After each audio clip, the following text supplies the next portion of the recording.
Lúčenie pozná každý z nás. V lúčení je oheň aj mráz.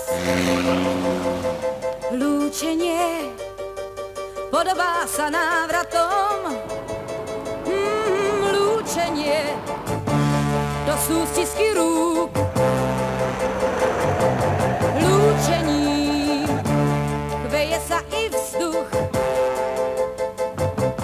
Nájde nás na schodíkoch lietadiel, na perónoch rýchlikom.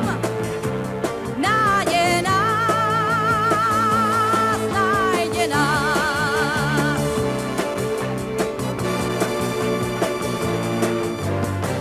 Každý človek túži niekomu mávať, keď sa jeho vagón rozbieha v diaľ. Keď sa človek lúči